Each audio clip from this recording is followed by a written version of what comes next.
to Market on Close. We have just a few minutes left in our trading day. It's time for the big picture. Let's welcome in our team from Charles Schwab. Joining us today is Michael Townsend, the Managing Director of Legislative and Regulatory Affairs at Charles Schwab. Mike, thanks for being with us as always. Let's start with the Fed. We've got Stephen Miran, in his pledging to uphold his Fed independence while maintaining his job. I guess first question is he going to get approved, and is it going to happen before the next meeting?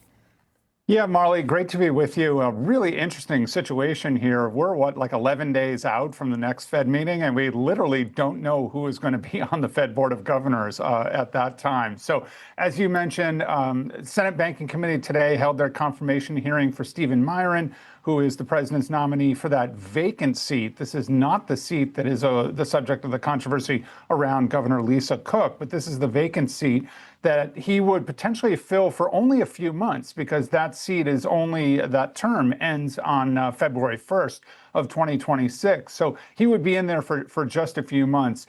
As you might imagine, with the overlay of the Cook situation, this was a very contentious hearing and really got into the Fed independence question.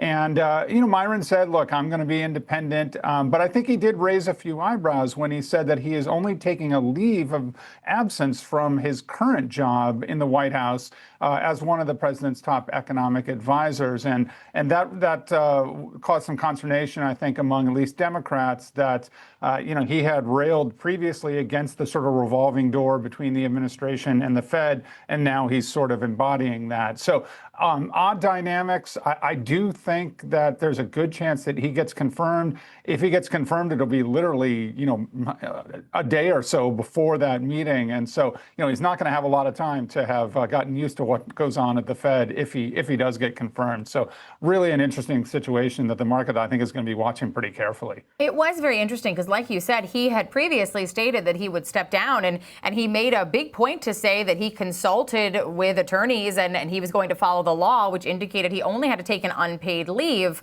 at a time when Fed independence has been top of mind. And then we turn to this Lisa Cook issue. Still no preliminary ruling from the courts about whether or not she can remain at the Fed while her case about the firing and the legality of her firing by the president unfolds. So, no word on when that will happen either. I know it has seemingly been encouraged to be before the September meeting, but let's say Miran gets approved, Cook has no ruling. Who do we have voting, and what does that potentially indicate going forward?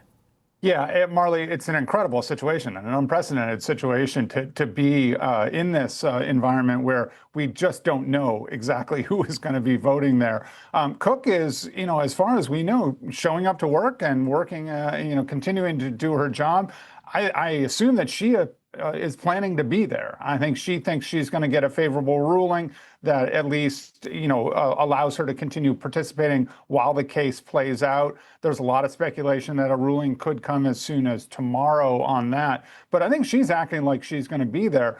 The Senate is going to have to scramble next week to get Miran confirmed. You've got to have a vote in the Senate Banking Committee and then a full vote in the Senate, which includes a bunch of debate. I think it's certainly possible. It's doable. It's an unusual time frame for the Senate to confirm any high-profile nominee to any position this quickly, but it is possible. So, I think there's a decent chance that he'll be there. I think there's a pretty good chance that she'll be there also. So they will have a full set of governors and voting. But just an incredible story to watch unfold. And I think, we're ready for twists and turns between now and the meeting.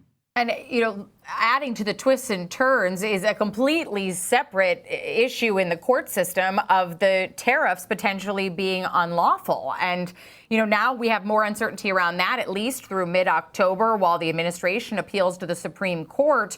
What are your expectations there as we now have continued uncertainty for companies who thought that they had at least realized some level of certainty going into their next earnings quarter? Yeah, I think that's right. Now, the administration has challenged that to the Supreme Court and has asked the court to move very, very quickly. So they're asking the court to determine by next week whether they're going to take up the case at all. And then if they do take up the case, then to move pretty quickly and really much more quickly than the Supreme Court would normally move on something like this, to have that resolved during the fall. Of course, the current court decision keeps the tariffs in place through October 14th. You know, getting a Supreme Court decision between now and October 14th seems incredibly fast to me. So, you know, we'll have to see what happens. But Marley, I think your point is the really important one here, which is this just creates more uncertainty for companies, and particularly companies that are, you know, in the retail space that are really dependent on holiday sales at the end of the year. I just think it's a really difficult environment for them to just not really know what the landscape is going to be come mid-October and heading into the holiday shopping season. So a story that we're going to be following really, really closely. I know the markets and companies are following it really closely to see how this plays out in the courts. Yeah, I mean, certainly so many potential market catalysts here between the Fed governors, who's voting, what they're voting on, how they vote, what tariffs will be, when we'll realize this. So much to break down, and I know this conversation will only continue. So I'll say thank you for this, and I look forward to talking with you next time we have you on, because there's never a shortage of things to talk to you about, Michael. We appreciate it. That's Michael Townsend over at Charles Schwab.